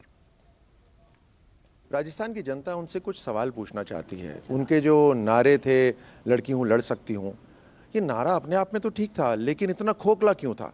ये गिद्ध राजनीति क्यों करती हैं, वो भी महिलाओं के इशू के ऊपर, दुष्कर्म के ऊपर, अपराध के ऊपर? गिद्ध राजनीति क्यों? बाकी राज्यों में तो उनकी पैनी नज़र अलग अलग इश्यूज को ढूंढ लेती है, लेकिन राजस्थान के अंदर 35,000 महिलाओं के साथ दुष्कर्म हुआ है। 35,000 महिलाओं के साथ दुष्कर्म, लेकिन एक भी पीड़िता के घर नहीं गई हैं, एक भी पीड़िता के लिए एक बयान नहीं आया है।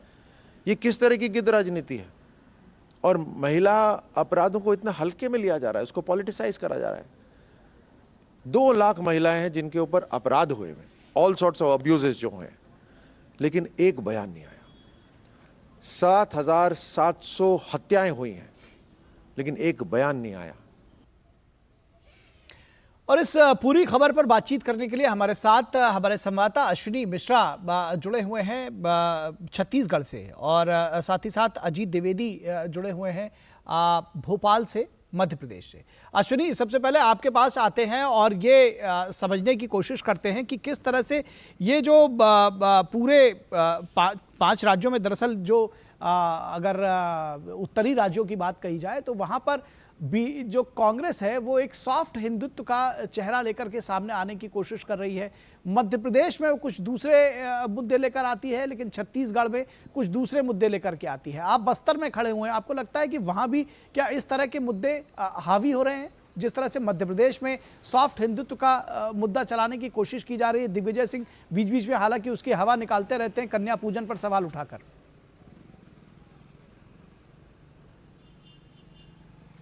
निश्चित तौर से देखिए, अगर देखें तो कांग्रेस सभी राज्यों में कभी साफ तरीके से, कभी सॉफ्ट तरीके से और कभी छिपे तरीके से इन मुद्दों को लेकर चलती है।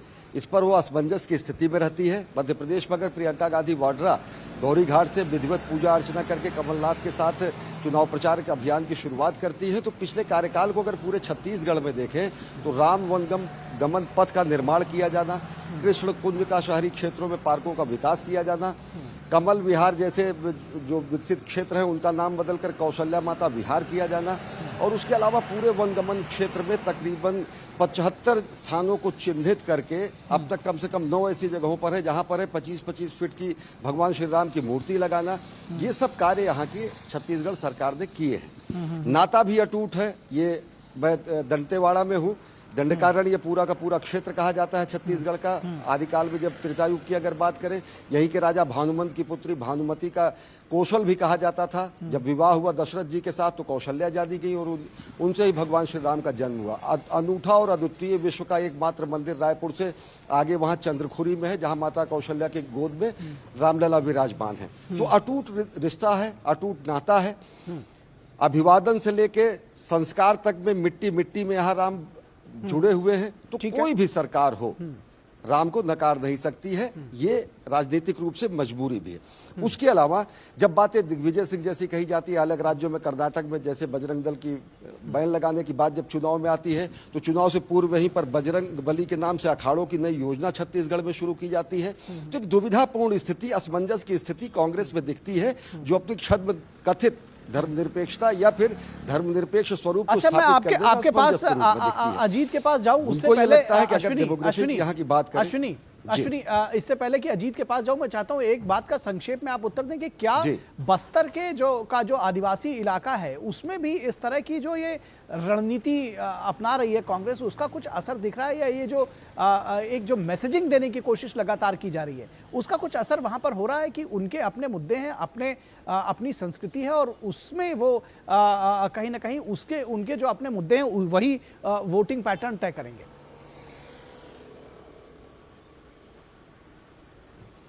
निश्चित तौर से अगर देखें जो सॉफ्ट हिंदुत्व की राजनीति है जिसको बार बार कांग्रेस अलग तरीके से करने की कोशिश करती है, ग्रामीण अंचल की अगर बात करें, दूर दराज के इलाकों की बात करें, तो वो भी अभी मूलभूत सुविधाओं से पूरी तरीके से वंचित हैं। बस्तर के बहुत सारे इलाके ऐसे हैं, कांकेर के ऐसे इलाके हैं, दंतेवाड़ा में जहां खड़ा हूं जहां पर लोग ग्रामीण क्षेत्रों से जिला मुख्यालय तक लोगों को कांवड़ में लेकर अस्पताल लेकर आते हैं मरीजों के इलाज के लिए।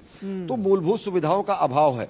हाँ, जहां तक आपने बात की आदिवासी मान्यताओं की, तो आदिवासी मान्यताओं में भी भगवान श्री राम और अलग अलग लोग हैं। बस्तर इलाके में 75 दिन का दशहरा चलता है, और जैसे मैसूर दशहरा, हिमाचल दशहरा विश्व प्रसिद्ध है, वैसे बस्तर का दशहरा प्रसिद्ध है। तो राम तो कण-कण में है, लेकिन ये भी देखा जाता है कि किसके किसके राम, कैसे राम की अभिव्यंजना पूजित है, सर्वविदित तरीके से आराध्य हैं। लेकिन राजनीति जिस तरीके से इस पर की जाती है उस पर जनता जनार्दन अपने हिसाब से राय देती है। बिल्कुल ठीक बात है, और कहीं ना कहीं विकास को दरकिनार नहीं किया जा सकता इसके नाम पर, यह भी समझने की जरूरत है। जिस तरह से आपने बताया कि कांवड़ में लेकर के लोगों को आया जाना, तो ये भी आप कहीं ना कहीं विकास उस राजनीति के साथ वो भी चलना जरूरी है। अजीत, आपसे समझना चाहेंगे कि मध्य प्रदेश में तो बिल्कुल इस वक्त आप देख ही रहे हैं कि किस तरह से बयानबाजी हो रही है, किस तरह से जो और उसकी कहीं ना कहीं जिस तरह से शुरू में मैंने कहा कि दिग्विजय सिंह उस पूरी जो धार्मिक एक एजेंडा है कमलनाथ का, उसकी हवा निकालने के लिए अब वो जानबूझकर ऐसा कर रहे हैं, क्या कह रहे हैं ये आप बेहतर बताएंगे। लेकिन आपको लगता है कि पिछले दिनों में एक विमर्श बदला है? पहले रोजा इफ्तार की फोटो अपॉर्चुनिटी हुआ करती थी, और अब जो राम भगवान से जुड़े हुए जो तमाम कार्यक्रम हैं, हिंदू देवी देवताओं से जुड़े हुए कार्यक्रम हैं, कन्या पूजन जो है, अब वो एक फोटो अपॉर्चुनिटी बन रहा है।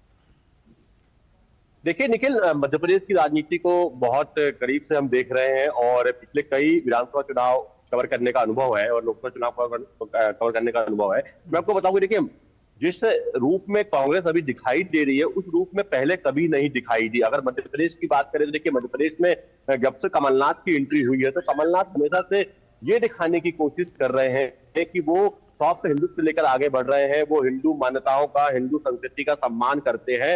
लेकिन जो दिग्विजय सिंह है वो लगातार ऐसे बयान देते हैं कि किसी एक विशेष वर्ग को वो प्रभावित करना चाहते हैं, जो एक विशेष वर्ग है उससे वो ये आश्वासन दिखाना चाहते हैं कि अभी भी हम आपके साथ हैं। क्योंकि देखिए तुष्टीकरण की राजनीति बहुत लंबी चली है देश में और जिस तरीके से एक मैसेज गया है कि पुरानी जो सरकारें रही कहीं ना कहीं तुष्टीकरण को लेकर वो लेकर आगे काम करती रही है। लेकिन जिस तरीके से मैंडेट आए हैं पिछले कुछ वर्षों में, हमने देखा है कुछ चुनाव में, तो उसको देखते हुए कांग्रेस भी समझ गई है कि अब एक बहुत बड़े वर्ग को वो छोड़कर आगे नहीं बढ़ सकती। और ये देखिए ये प्रतीकों की राजनीति है और इसके कारण से कहीं ना कहीं कमलनाथ जो है वो इस चीज को समझते हैं। वो कमलनाथ कोशिश कर रहे हैं अपने आप को सॉफ्ट दिखाने की, हनुमान भक्त बताते हैं, राम भक्त बताते हैं। अभी मैं आपको बता दूं कि कुछ महीने पहले यहाँ पे जो कांग्रेस का कार्यालय है वहां पर पुजारी प्रकोष्ठ की जो है एक बैठक, एक सम्मेलन वहां पर कांग्रेस ने किया जिसमें कि पुजारियों का मानदेय बढ़ाना, उनको इंश्योरेंस कराना, उनका ये तमाम घोषणाएं की। पूरा जो कांग्रेस कार्यालय का भगवा रंग से पूरा रंग गया, झंडे, बैनर, पोस्टर वहां पर। तो वो समझ में नहीं आ रहा था कि ये कौन सा, ये या वही कांग्रेस कार्यालय है जहां पर कि भगवा रंग से इतनी ज्यादा इस समय दूरी थी। तो और साथ में देखिए वहां पर हनुमान चालीसा करवाना, हनुमान जयंती वहां पर कार्यक्रम आयोजित करना, तो ये कार्यक्रम लगातार हो रहा है। लेकिन वही दूसरी तरफ दिग्विजय सिंह के जो बयान होते हैं वो पीएफआई को समर्थन करते हैं, उसके समर्थन में बयान देते हैं। वो सरकार जब सरकारी एजेंसियां जब छापे मारती हैं, कार्रवाई करती हैं, प्रदेश के जो पीएफआई के मेंबर है उनके सब खिलाफ में बयान देते हैं। अभी कन्या पूजन का अभी जो मुख्यमंत्री शिवराज सिंह चौहान ने कन्या पूजन किया तो 300 कन्याओं का उन्होंने पूजन किया अपने आवास में, उसको लेकर उन्होंने बयान दिया कि ये सब नाटक नौटंकी कर रहे हैं शिवराज सिंह चौहान और इस तरीके से। तो आप समझिए वो कोशिश कर रहे हैं कहीं ना कहीं कि एक विशेष वर्ग को मैसेज जाए कि हम अभी भी आपके साथ हैं। लेकिन देखिए ये कांग्रेस समझ चुकी है, या जो जानकार ये कहते हैं कि ये कहीं ना कहीं रणनीति हो सकती है कांग्रेस की कि कमलनाथ जो है वो साफ हिंदुत्व लेके चले और दिग्विजय सिंह जो है वो अपने रुख पे अड़े रहे और एक मैसेज देते रहे एक विशेष वर्ग को, ताकि दोनों पक्षों को साथ में लेकर चल सके। बिल्कुल, ताकि दोनों हाथों में लड्डू जो है वो ले सके। लेकिन ये जरूर है कि जो बीजेपी की प्रचार की रणनीति रही है, या ये कहा जाए कि आज के समय की जो राजनीति है उसने कांग्रेस को विमर्श बदलने के लिए मजबूर किया। बहुत शुक्रिया अश्विनी आपका और अजीत आपका हमारे साथ इस पूरे घटना पर, इस पूरे मुद्दे पर बातचीत करने के लिए। और यहां से आपको ले चलेंगे रायसीना रोड पर स्थित नई दिल्ली में national media centre. Jointly organized by the Bureau of Police Research and Development, the I4C MHA, the Department of Telecom and the Telecom Center of Excellence, TCOE. Through this collaborative effort, we are aiming to consolidate the views of engineering students, startups and the MSMEs on the 9 problem statements across the country for developing innovative and indigenous solutions by leveraging the strength of 5G technology for the law enforcement agencies or the LEAs of our country. Friends, as we are aware, the Bureau of the Police Research and Development is the national, vibrant and the robust think tank for the Indian police, promoting best standards and practices. The BPR&D serves as the interface between the LEAs, the industry, and the academia in pursuit of advancing research, development, and innovation. With a steadfast commitment to excellence and progress, the BPR&D plays a pivotal role in shaping the future of law enforcement and public safety, including the emerging technological matters. I would, from this platform, also like to apprise this august House that the BPR&D has recently been notified by the Ministry of Home Affairs, Government of India, for the purposes of 5G application uses as the Center of Excellence. It is only befitting, therefore, that the BPR&D steers such hackathons as the technology landscape, as you're aware, is so dynamic and ever-changing. The 5G technology represents a pivotal advancement in the realm of telecommunications with transformative implications for various sectors, including law enforcement. Its significance in law enforcement is pretty evident, as 5G can play a crucial role in enhancing the capabilities of the LEAs to ensure public safety in today's era. One of the most significant contributions of 5G technology to law enforcement is its ability to provide instantaneous access to data. LEAs can receive and transmit crucial and critical information on a real-time basis, which is indispensable in emergent situations, criminal investigations, and disaster response. This capability can equip our LEAs with the right set of inputs to make informed decisions swiftly, thereby preventing crimes or responding more effectively to criminal incidents. 5G can also facilitate the connectivity and management of a vast array of IoT devices, the Internet of Things, including wearable gadgets like body-worn cameras. This capability can become a game changer for the law enforcement agencies, enabling the deployment of the smart policing solutions such as smart traffic management and advanced crime monitoring prevention and investigation systems. Friends, while तो आप देख रहे थे नई दिल्ली के national media centre से ये 5G hackathon पर कर्टन रेजर, जिसे bureau of police research and development को in collaboration with Indian cyber crime coordination centre की तरफ से आयोजित किया गया था। और अब इसके बाद बात करेंगे विपक्षी गठबंधन में खींचतान जारी है और आखिर किस तरह से नीतीश कुमार भी अब इसी गठबंधन में, जिसके वो एक प्रणेता रहे हैं, जिसके सूत्रधार रहे हैं, वो अब इसमें कूद पड़े हैं स्वयं और वो अब प्रत्याशी उतारे उन्होंने 5 राज्यों के चुनाव में। मध्य प्रदेश में 5 राज्यों के चुनाव में विपक्षी गठबंधन में शामिल जो दल हैं वो एक दूसरे के सामने आ गए हैं। सपा और आम आदमी पार्टी के बाद अब जनता दल यूनाइटेड ने भी मध्य प्रदेश में 5 उम्मीदवार चुनाव मैदान में उतार दिए हैं। जदयू का एमपी में उम्मीदवार उतारना कई सवाल खड़े कर रहा है। ये नीतीश कुमार ही थे जिन्होंने गठबंधन बनाने की कवायद शुरू की थी। पटना के बाद गठबंधन की बैठकों में नीतीश को दरकिनार कर कांग्रेस ने एकता का सूत्र अपने हाथ में लिया था। नीतीश कुमार के संयोजक बनने की हसरत पूरी नहीं हुई थी। कांग्रेस के साथ हुई तकरार के बाद सपा ने मध्य प्रदेश में 45 प्रत्याशी चुनाव मैदान में उतार दिए हैं। पार्टी ने 50 सीटों पर चुनाव लड़ने का ऐलान किया है। आम आदमी पार्टी ने राज्य की सभी 230 सीटों पर चुनाव लड़ने का ऐलान किया है। राजस्थान में भी आप सभी सीटों पर चुनाव लड़ने की बात करती है। छत्तीसगढ़ में अब तक 45 उम्मीदवारों को टिकट दे चुकी है। 90 सीटें हैं छत्तीसगढ़ में। मध्य प्रदेश में कांग्रेस को अपने गठबंधन के घटक दलों से ही खतरा हो गया है। बीजेपी के साथ लड़ाई में कांग्रेस को अब वोट कटने का डर सता रहा है। उसको लगता है कि जो घटक दल हैं वो वोट काट लेंगे। जेडीयू का एमपी में अपने उम्मीदवार उतारना कई सवाल खड़े करता है। क्या विपक्षी गठबंधन अपने लक्ष्य की ओर बढ़ने से पहले ही खात्मे के कगार पर है? तो ये एक बड़ा सवाल है और इस पर जुड़ेंगे हमारे साथ हमारे संवाददाता शैलेंद्र मिश्रा बने हुए हैं। शैलेंद्र, कहीं ना कहीं इस बात को इस तरह कह के खत्म किया जा सकता है कि जी नेशनल लेवल पर गठबंधन बना था, लेकिन जो राज्यों के चुनाव हैं वो बहुत बड़े संकेत दे रहे हैं और ये संकेत ये भी है कि ये गठबंधन शुरू होने से पहले या बनने से पहले ही खत्म होने की कगार पर है, जिस तरह से राज्यों में सिर्फ फुटबॉल देखी जा रही है। निखिल, जब ये इंडी गठबंधन बना था तभी बीजेपी ने कहा था कि न कोई विचारधारा है, न कोई आपसी एक तरह से तालमेल है, सिर्फ प्रधानमंत्री नरेंद्र मोदी बीजेपी के विरोध के लिए ये दल इकट्ठे हुए हैं जो परिवारवादी दल है और दरअसल जो अपने अपने परिवार को आगे बढ़ाना चाहते हैं, इसलिए इकट्ठे हुए। आज भारतीय जनता पार्टी की प्रेस कॉन्फ्रेंस में ये पूछा गया तो संबित पात्रा ने कहा भी कि अपने अपने परिवार के लोगों को आगे बढ़ाने के लिए गठबंधन बना था। और बात तो ये हो रही थी कि जब लोकसभा चुनाव होगा तो क्या टीएमसी जगह देगी कांग्रेस पार्टी को पश्चिम बंगाल में, या उत्तर प्रदेश में अखिलेश सीटें देंगे कांग्रेस को। लेकिन विधानसभा चुनाव में देखने को मिल रहा है कि मध्य प्रदेश में कांग्रेस पार्टी ने जगह नहीं दी समाजवादी पार्टी को, उन्होंने कैंडिडेट उतार दिए। नीतीश कुमार की पार्टी ने कैंडिडेट उतार दिए।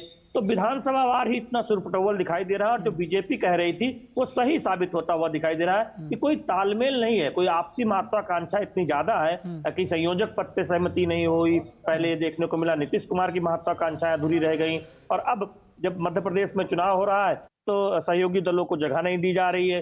तो ये पहले ही एक तरह से देखें तो जो कड़वाहट है या जो तालमेल की कमी है या आपसी प्रतिद्वंदता है वो दिखाई दे रही जो एनडी गठबंधन है, जिसे बीजेपी घमंडिया गठबंधन कहते। बिल्कुल निश्चित तौर पर तो ये कहीं ना कहीं कांग्रेस के लिए डबल मुश्किल कही जाएगी, क्योंकि बीजेपी के साथ इन कम से कम 3 राज्यों में मुकाबला करना है उसको, लेकिन साथ ही साथ ये मुकाबला दोहरा हो जाता है जब उसके सामने आम आदमी पार्टी, जेडीयू और समाजवादी पार्टी भी खड़ी हो जाती है, क्योंकि वोट कटने का जो डर है वो जरूर कांग्रेस को सता रहा होगा। बहुत शुक्रिया शैलेंद्र इस तमाम बातचीत और जानकारी के लिए। तो इस वक्त के आज के अंक पे बस इतना ही। हमारी पूरी टीम को दीजिए इजाजत। नमस्कार।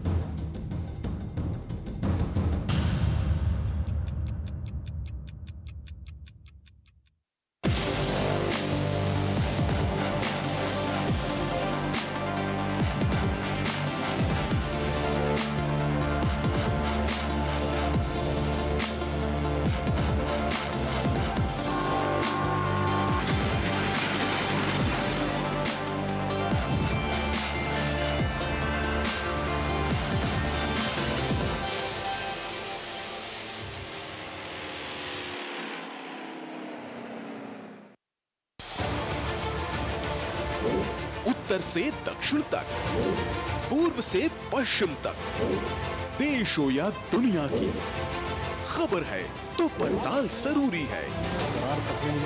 देखिए हमारे साथ मेरे पीछे भारत की सबसे एजेंडा भारत का है और किस तरह से एक नई शुरुआत इस वक्त लोगों को अगर स्वरोजगार से आपने तो इसमें सोमवार से शुक्रवार दोपहर 3 बजे सिर्फ डीडी न्यूज पर।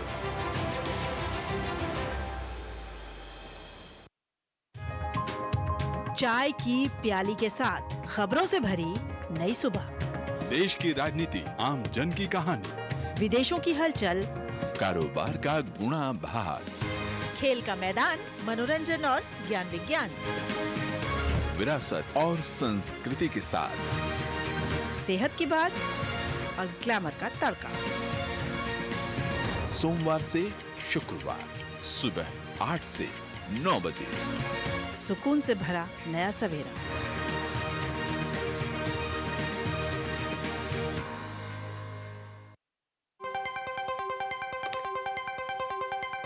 राजनीति की चाल से दुनिया के हाल तक, खेल के मैदान से किसान के खलियान तक, दिन भर की हर छोटी बड़ी खबर को समेटे खबर के हर किरदार को दिखाते हैं हम। डीडी न्यूज का प्राइम टाइम शो, सटीक और भरोसेमंद खबरें, खबर ही नहीं खबर का विश्लेषण भी, नए तेवर, नए कलेवर, नई धार और नई रफ्तार के साथ देखिए